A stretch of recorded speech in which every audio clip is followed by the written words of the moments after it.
A few moments later. Assalamualaikum warahmatullahi wabarakatuh. Perkenalkan, nama saya Rikza Maulita. Saya mahasiswa dari Universitas Ma'arif Hasyim Latif Sidoarjo. Saya berada di kelas manajemen 5B pagi dengan NIM 241222102.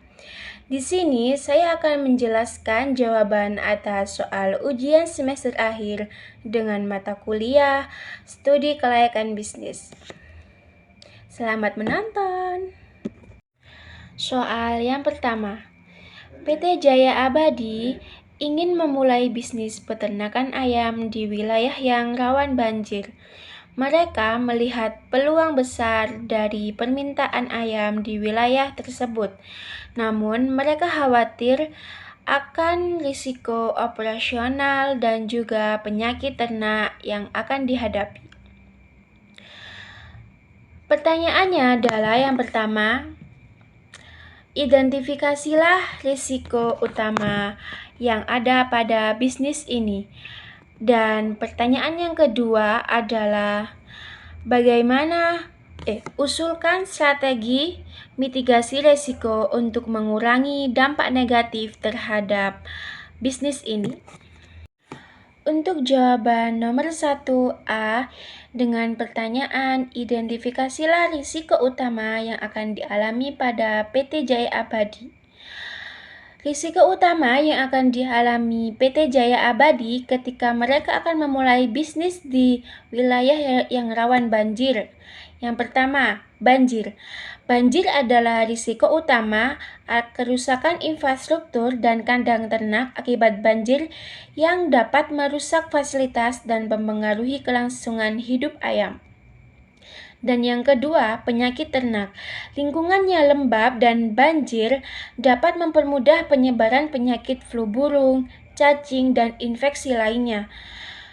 Kehilangan pendapatan. Banjir bisa mengganggu distribusi ayam ke pasar atau menurunkan daya beli masyarakat. Dan yang terakhir ada kesulitan akses.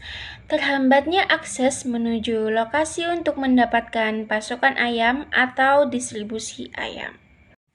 Jawaban dari nomor 1B dengan soal usulkan strategi mitigasi untuk mengurangi dampak negatif pada bisnis ini.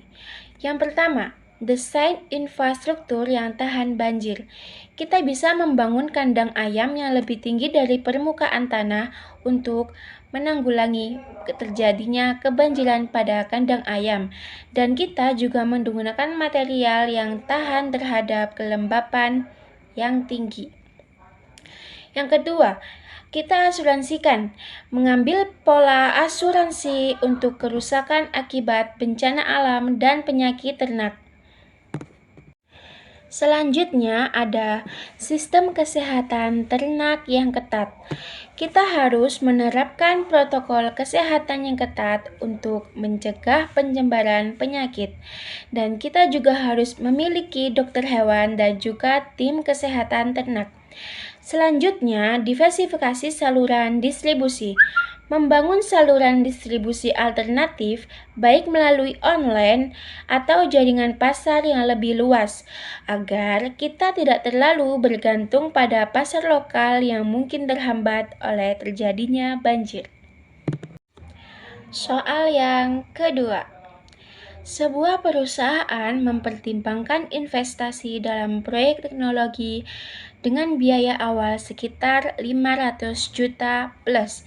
Plus di sini adalah angka awal akan ditambahkan dengan dua angka terakhir dari NIM kita. Berhubung NIM saya 241222102 dengan dua angka terakhir 02, maka 500 juta ditambah 2 juta sama dengan 502 juta. Jadi, biaya awal dari proyek ini adalah 502 juta. Dengan proyeksi arus kas bersih tahunan adalah 150 juta plus. Plus di sini dengan akhiran NIM kita, jadi menjadi 152 juta.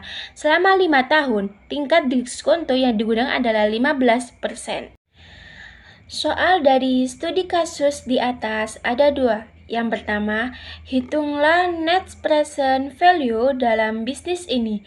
Dan yang kedua, jika IRR proyek adalah 14%, apakah proyek ini layak untuk dijalankan? Apa alasannya? Untuk menghitung net present value, rumusnya adalah total PV dikurangi biaya awal investasi. Untuk menghitung PV sendiri, kita harus menghitungkan kita 5 tahun. Jadi kita harus menghitung dari tahun 1, tahun kedua, tahun ketiga, tahun keempat, dan tahun kelima. Rumus PV adalah 152 proyeksi arus gas bersih dibagi 1,12 dan dikalikan dengan tahun yang akan kalian hitung. Seperti contoh, tahun pertama. Tahun pertama PV-nya 152 dibagi 1,12 dikali 1 karena kita menghitung tahun pertama. 152 dibagi 1,12 sama dengan 135,7.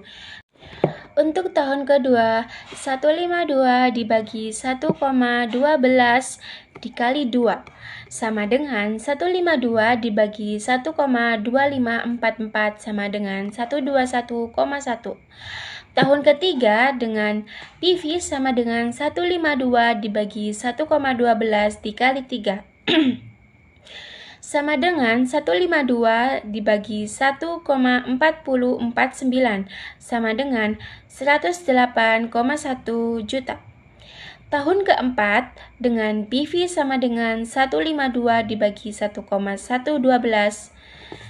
dikali 4 sama dengan 152 dibagi 1,5749 sama dengan 96,1,51 juta. Tahun kelima, 152 dibagi 1,12 dikali 5 sama dengan. Setelah kita menghitung PV tahun pertama sampai tahun kelima, kita akan menjumlahkan total PV tahun pertama sampai tahun kelima, dan kita menemukan total PV sama dengan 547,66. Untuk menghitung net present value, kita menggunakan rumus total PV dikurangi biaya investasi awal, yakni 547,66 dikurangi 502 sama dengan 45,66 juta. Jadi, NPV proyek adalah sekitar 45,66 juta. Untuk menghitung NPV, kita menghitung nilai sekarang dari arus kas bersih tahunan selama 5 tahun dengan tingkat diskonto 12%. Nilai sekarang dari arus kas setiap tahun dijumlahkan, kemudian dikurangi investasi awal sebesar 502 juta. Hasilnya adalah NPV positif Rupiah 45,66 juta, menunjukkan proyek ini menguntungkan.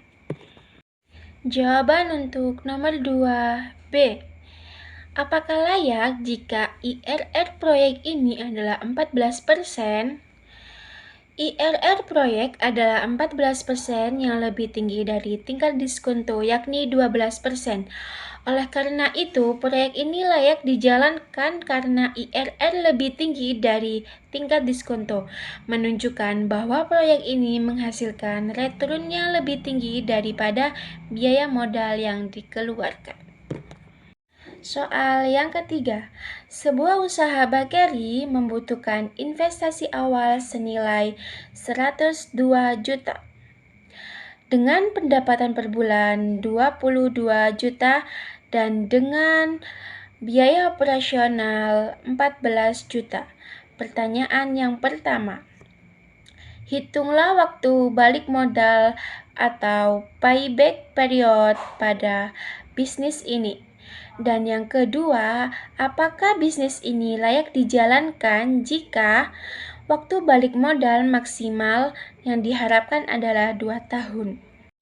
Jawaban dari nomor 3 yakni A. Menghitung payback period. Diketahui investasi awal sama dengan 102 juta dengan pendapatan per bulan 22 juta dan dengan biaya operasional 14 juta. Sebelum itu, kita akan menghitung laba per bulan.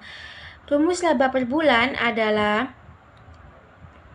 pendapatan per bulan dikurangi biaya operasional per bulan sama dengan 22 juta dikurangi 14 juta sama dengan 8 juta.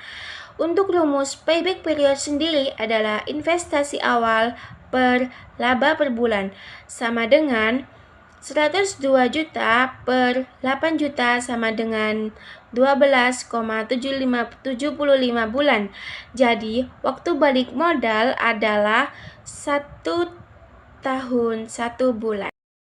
Jawaban dari nomor 3B. Kelayakan dari bisnis ini. Apakah bisnis tersebut layak dijalankan? Bisnis tersebut layak dijalankan karena waktu balik modal kurang dari 2 tahun dan bisnis ini sesuai dengan kriteria yang ditetapkan.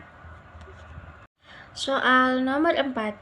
Sebuah usaha catering memiliki biaya tetap 52 juta per bulan dengan biaya variabel 25.000 per porsi dengan harga jual 50.000 per porsi. Pertanyaannya adalah A. Berapa jumlah porsi untuk mencapai break-even point? Pertanyaan yang kedua, jika rata-rata penjualan 2.000 per porsi dalam 1 bulan, apakah bisnis ini menguntungkan? Jawaban nomor 4. A.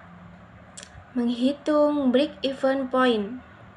Diketahui biaya tetap adalah 52 juta, biaya variabel per porsi sama dengan 25.000 dan harga jual per porsi adalah 50.000. Rumus dari break-even point adalah biaya tetap per harga jual dikurangi variabel per porsi sama dengan 52 juta per 50.000 dikurangi 25.000 sama dengan 52 juta per 25.000 sama dengan 2.080 porsi. Jadi, break-even point per porsi adalah 2.080 porsi. Jawaban dari nomor 4. Apakah menguntungkan jika penjualan kita rata-rata 2.000 porsi per bulan? Dengan rata-rata 2.000 porsi per bulan, bisnis ini belum mencapai break-even point karena break-even point akan terpenuhi ketika penjualan kita mencapai 2.080 porsi per bulan.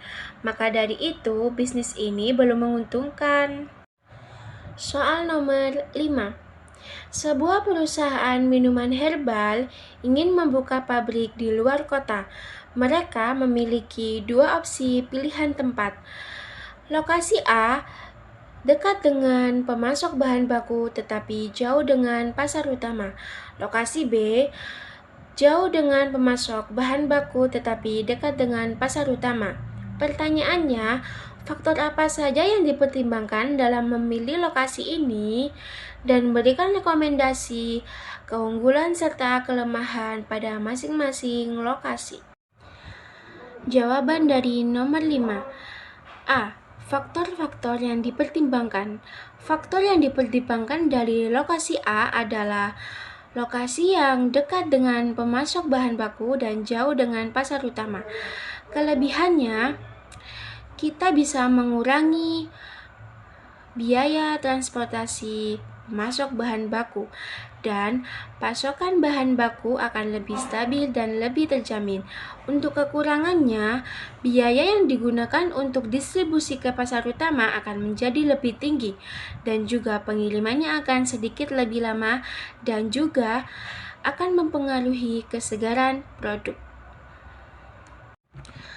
Pertimbangan pada lokasi B dengan jarak jauh dari pasokan utama dan dekat dari pasar utama adalah kelebihannya Dalam hal mendistribusikan produk, kita akan menjadi lebih efisien dan juga biaya untuk mendistribusikan produk akan menjadi lebih rendah dan kita bisa mempersingkat waktu pengiriman. Untuk kelemahannya, kita akan mengalami tingkatan pada transportasi pemasok bahan baku dan kita juga akan mengalami kendala pada pasokan bahan baku. Jawaban dari nomor 5B. Untuk rekomendasi, memilih lokasi A lebih menguntungkan jika perusahaan bisa membangun jaringan distribusi yang efisien dan memiliki kemampuan untuk mengelola pengiriman jarak jauh. Jika perusahaan sudah memiliki akses distribusi yang kuat, lokasi A lebih menguntungkan karena menghemat biaya bahan baku dan meminimalkan risiko gangguan pasokan. Sekian presentasi jawaban dari saya dari soal ujian akhir semester dari nomor 1 sampai nomor 5. Apabila saya ada salah kata, saya ingin memohon maaf yang sebesar-besarnya. Terima kasih. Wassalamualaikum warahmatullahi wabarakatuh. Terima kasih sudah menonton.